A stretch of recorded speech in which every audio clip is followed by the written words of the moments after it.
When a five-alarm fire destroyed an apartment block under construction this month, Denver fire investigators told us not to hold our breath on a cause. So it was a sudden, unexpected exhale when an arson suspect was arrested this week.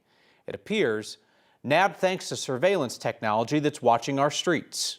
Investigators use an extensive network of cameras to track the suspect, Tony Becerra, to and from that construction site on Leetsdale. An ATF special agent says Becerra was caught on camera 34 times over the span of 2 hours, from a housing complex in Aurora for people with substance abuse and mental health issues to a gas station where investigators say he filled a container with gasoline, and eventually to those apartments under construction on Leetsdale.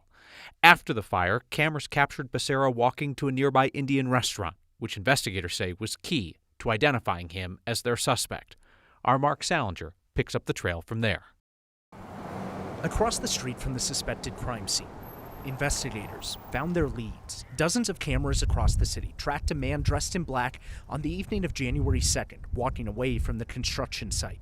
His identity was a mystery until they tracked him to Binod Subedi's restaurant. Best Indian restaurant in the town, for sure. Binod owns the Taste of India off Leetsdale.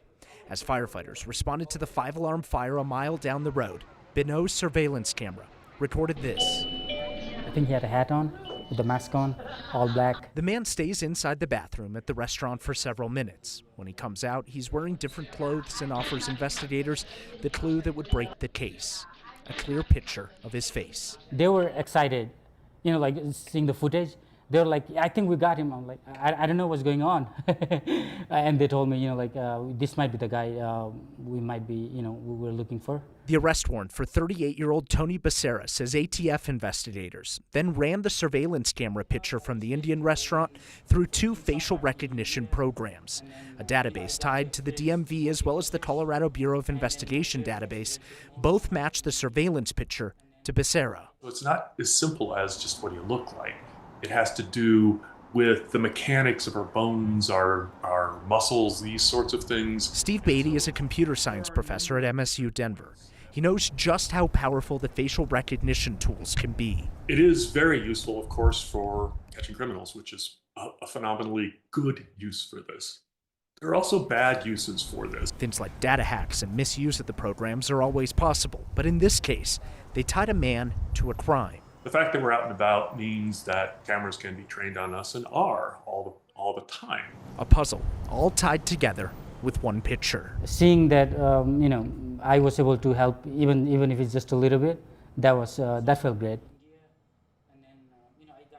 Investigators believe this is the only person who was seen walking into or out of the building under construction on that Friday evening around the time that the fire was started.